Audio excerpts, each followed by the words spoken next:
Indo British advanced pain clinic, నొప్పి మాయం, surgery దూరం. For appointments 9155515563. నమస్తే, welcome to I dream inside politics with కవిత.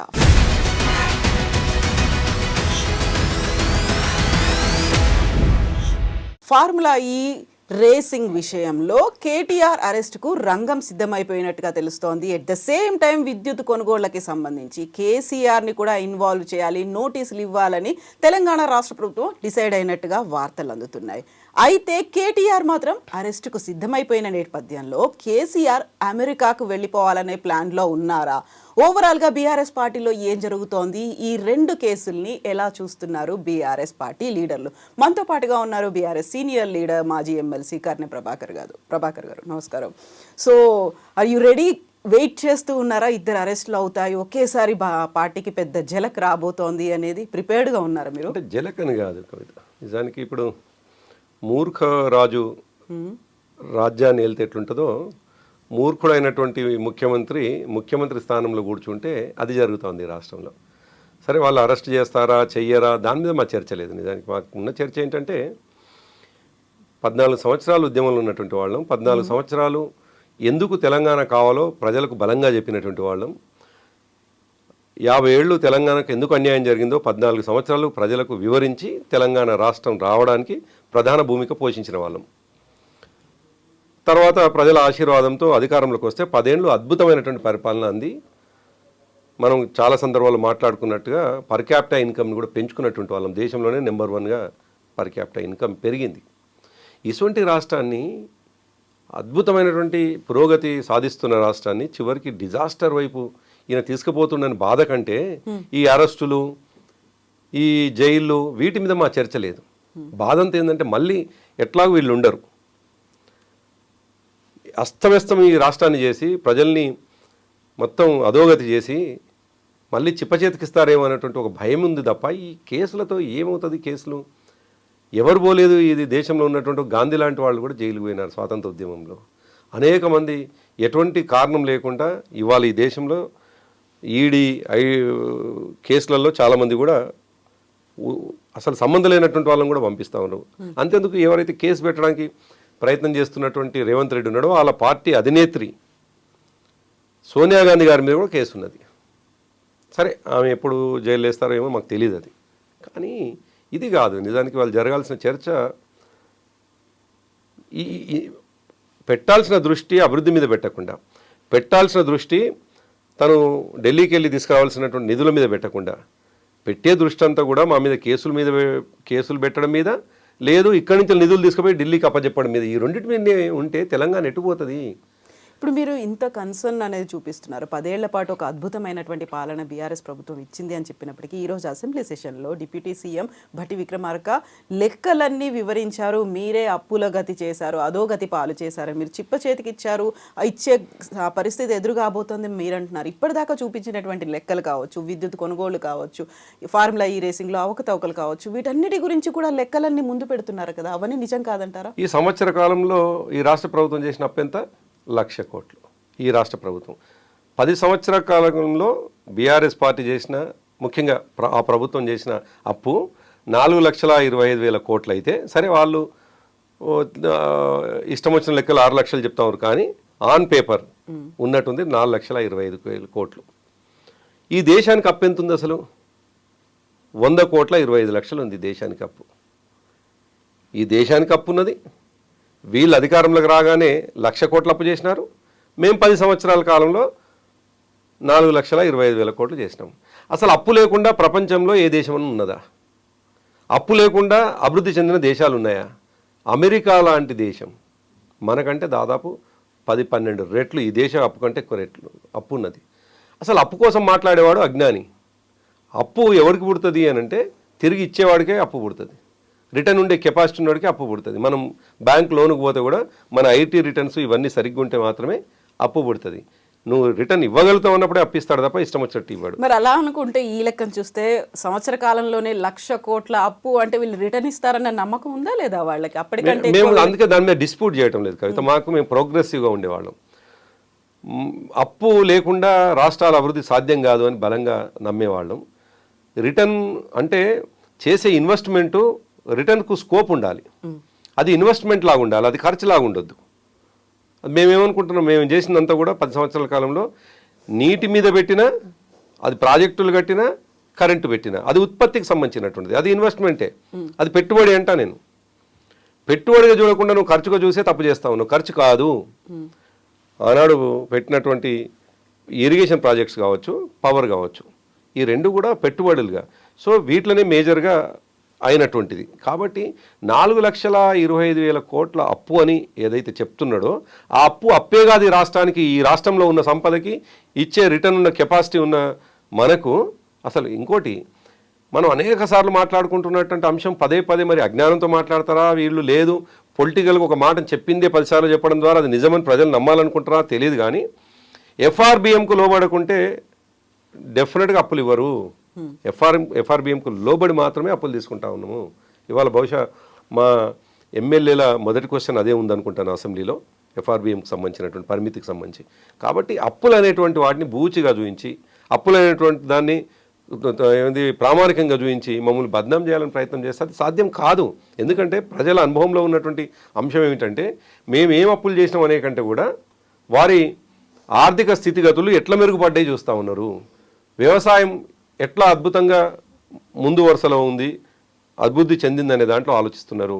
గ్రామీణ ప్రాంతంలో ఉండేటువంటి యువత కావచ్చు, రైతు కావచ్చు, అందరూ మహిళలు కావచ్చు, వాళ్ళ జేబుల్లో ఎండ్ ఆఫ్ ది డే రూపాయి కనిపిస్తుందా లేదా వాళ్ళు చూసినారే తప్ప, అది దానికి కారణమైనటువంటి వాళ్ళు ఎవరు అనేది ఆలోచించారు తప్ప, అప్పు చేసిండ్రు, అప్పు ద్వారా మాకు నష్టమవుతుంది అనేటువంటి మాట ప్రతిసారి ఒక ఫ్యాషన్ మాట ఒకటి ఉంటుంది. నీ మీద నీకు తెలియకుండా నేను 3 లక్షల అప్పు ఉన్నది ఇది రాష్ట్రంలో అని మాట్లాడతాడు. అరే అమెరికాలో ఉన్నవాడి తల మీద కూడా ఉన్నది 10 లక్షల అప్పు. ఈ దేశంలో ఉన్నటువంటి ప్రతి పౌరుడి మీద అప్పు ఉన్నది, తెలంగాణలో ఉన్న వాడి మీద కూడా అప్పు ఉన్నది. ఇప్పుడు అప్పుతో పాటుగా కొనుగోళ్లలో అవకతవకలు, అక్రమాలు, వీటన్నిటికీ సంబంధించి కూడా పెద్ద చర్చ జరుగుతోంది కదా. అందులో ప్రధానంగా విద్యుత్ అంశం. రెప్పపాటు కూడా నేను కరెంటు పోనివ్వను అనే మాట ప్రతిసారి కేసీఆర్ చెప్పేవాళ్ళు. ఎంత ఖర్చైనా నేను విద్యుత్ కొంటాను. కొనడంలో బోల్డ్ అంత అవకతవకలు జరిగాయి అనేది జస్టిస్ లోకూర్ కమిటీ కూడా రిపోర్ట్ ఇచ్చింది. క్యాబినెట్లో డిస్కషన్ జరిగింది. ఇప్పుడు కేసీఆర్ మీద చర్యలు తీసుకోవాలనే ఒక డెసిషన్కి తెలంగాణ రాష్ట్ర ప్రభుత్వం వచ్చింది అనేది బహుశా మీకు గుర్తుండాలి. కరెక్ట్గా కరోనా టైంలో అనుకుంటాను, కేసీఆర్ గారు దాదాపు 1.5 గంటల పాటు తన ప్రెస్ మీట్ ఉండే ప్రగతి భవన్లో. పవర్ ఎందుకు అవసరము, పవర్ దేనికోసం అవసరము, ఎట్లా కొంటాము, పద్ధతి ఏంది, అసలు పవర్ని ఎందుకు ఫోకస్డ్గా మనం చేయాల్సి వస్తుందని ఆయన చాలా టెక్నికల్గా ఇంజనీర్గా మాట్లాడినాడు. ఒక పొలిటికల్ లీడర్, నేను కూడా ఒక సందర్భంలో వారితో అన్నా నేను, సార్ ఇది ఇంజనీర్స్ టెక్నికల్గా మాట్లాడే వాళ్ళు మీరు మాట్లాడగలుగుతారంటే మనకు దాని మీద దృష్టి ఉంది, దాని మీద కన్సర్న్ ఉంది కాబట్టి ఫోకస్ అనేది నేను మాట్లాడిన ప్రభాకర్ అని చెప్పేసి నేను వ్యక్తిగతంగా వారిని అడిగినాను నేను. అయితే మీకు కూడా ప్రత్యక్షంగా చాలా విషయాలు తెలుసు. తెలంగాణ ఉద్యమంలో మాతో పాటు ఉన్నటువంటి, అంటే జర్నలిస్ట్గా మీరున్నారు, మనం అందరము ప్రతి దాంట్లో షేర్ చేసుకునే విషయాలు చాలా ఉన్నాయి.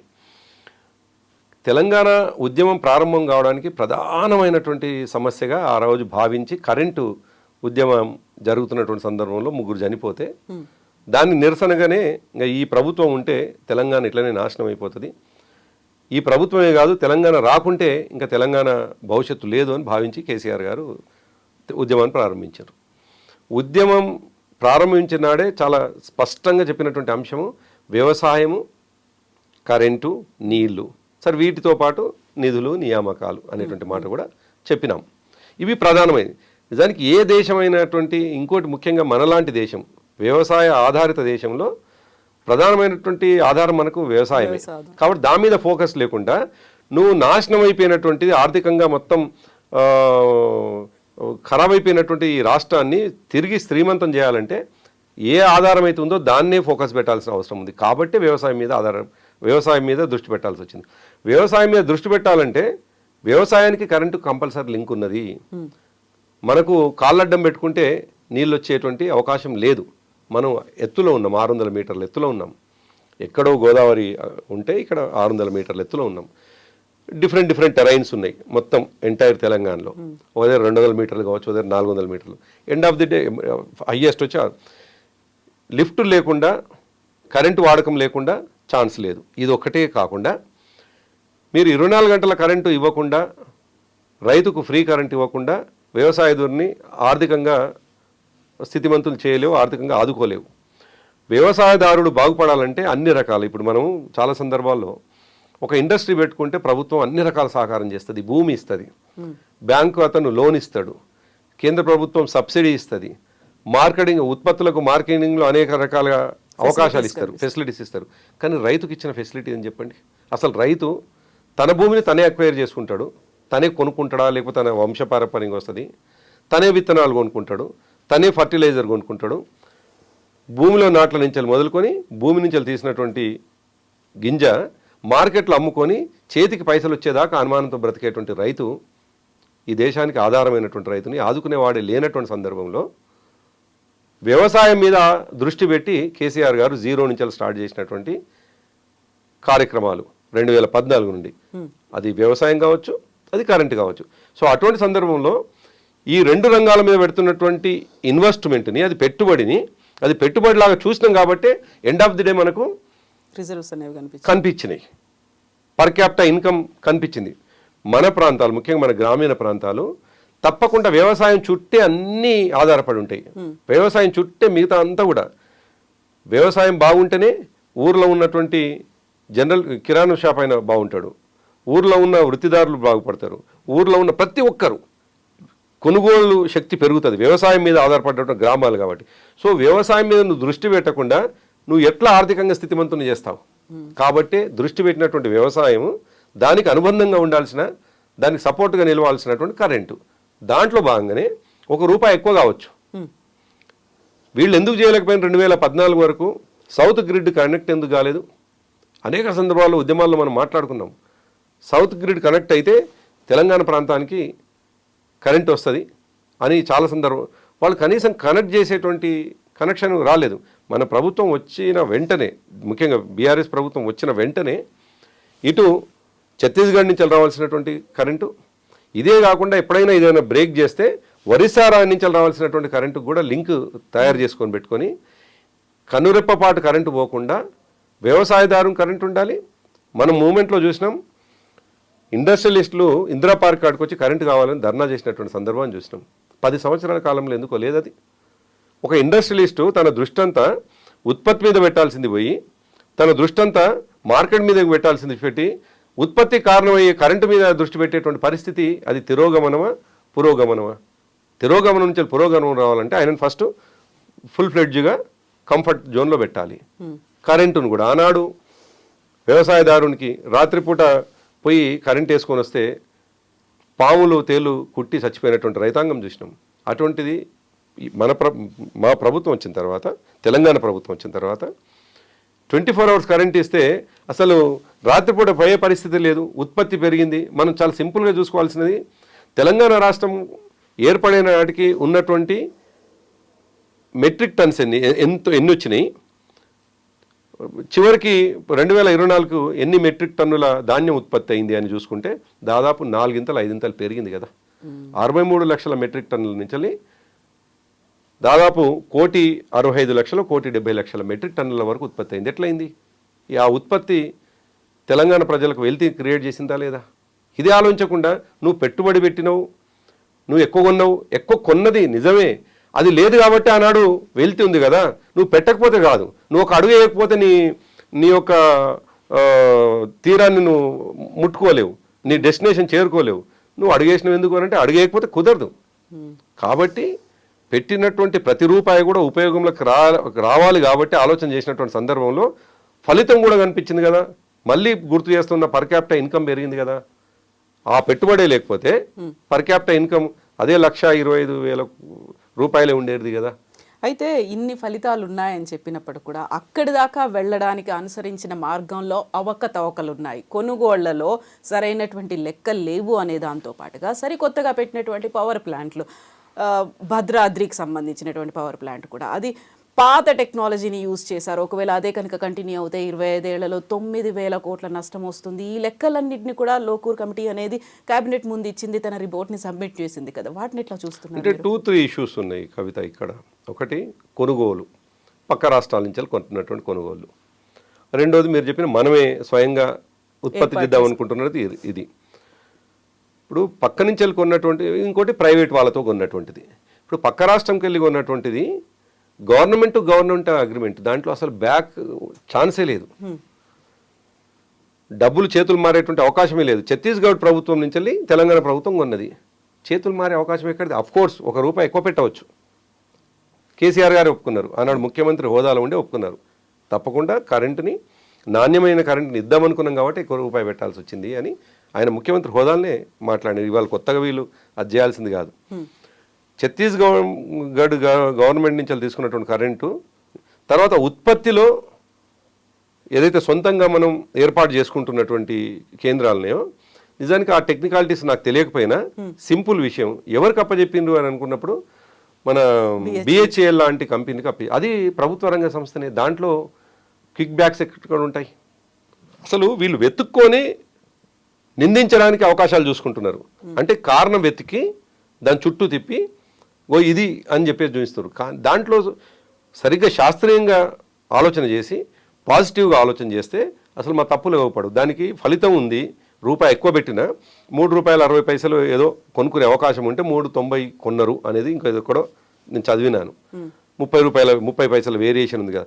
నాణ్యమైన కరెంటు కోసం నాణ్యమైన కరెంటు ఇచ్చే వాడితో దగ్గర అగ్రిమెంట్ చేసుకుంది వాస్తవమే, కానీ ఎండ్ ఆఫ్ ది డే ఫలితం కనిపించింది కదా అని నేను అంటాను. నేను ఈ పద్ధతులు అనుసరించింది కొన్ని సందర్భాల్లో తను అనుసరించిన విధానం ఏంది, కానీ అనుకున్నది ఒకటైతే చివరికి ఆ ఫలితం కూడా దక్కకపోయింటారు. కానీ అట్లా కాదు కదా, ఫలితం కనిపిస్తున్నది కదా.